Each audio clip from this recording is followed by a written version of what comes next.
하나님께서 우리를 시험하시는 이유는 무엇일까요? 우리 마음속에 무엇이 있는지 알기 위해서일까요? 아닙니다. 하나님께서는 이미 우리 마음 안에 무엇이 감추어져 있는지 다 알고 계시는 분이십니다. 그럼에도 시험하시는 이유는 우리로 하여금 우리 마음속에 무엇이 있는지 스스로 알게 하려는 것입니다.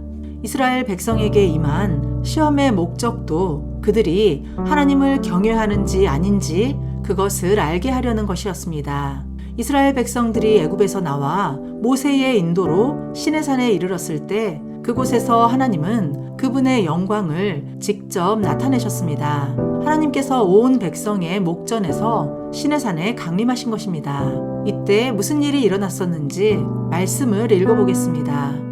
출애굽기 19장 16절에서 18절. 셋째 날 아침에 우레와 번개와 빽빽한 구름이 산 위에 있고 나팔 소리가 매우 크게 들리니 진중에 있는 모든 백성이 다 떨더라. 모세가 하나님을 맞으려고 백성을 거느리고 진에서 나오매 그들이 산 기슭에 서 있는데 시내산의 연기가 자욱하니 여호와께서 불가운데서 거기 강림하심이라. 그 연기가 온기가마 연기같이 떠오르고 온 산이 크게 진동하며 하나님은 보이는 것뿐만 아니라 음성과 소리로도 자신을 나타내셨는데 모세가 말을 하자 하나님은 모두에게 들리도록 모세에게 대답도 하셨습니다. 그런데 하나님이 오셨을 때 백성들의 반응은 두려워 떨며 뒤로 물러섰다는 것입니다.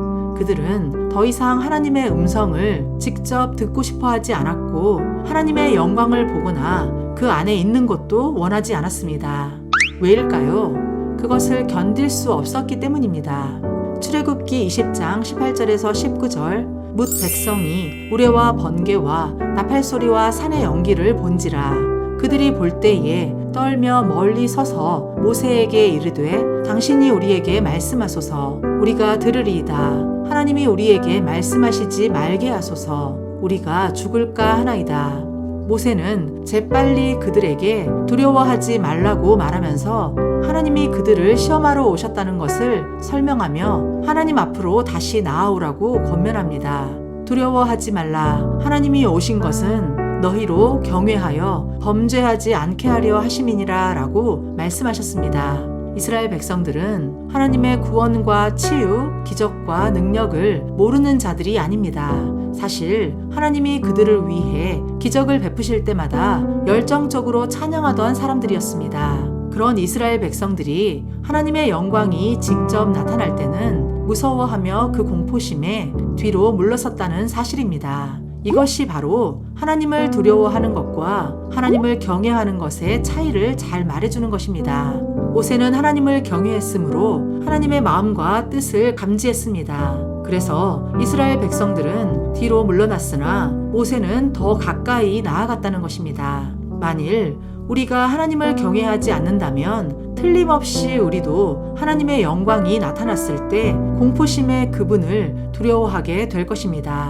그러나 하나님을 경외하는 사람은 하나님의 성품을 알기 때문에 다른 사람들이 두려워하며 뒤로 물러설 때에도 그들은 하나님께 더 가까이 나아갈 것입니다.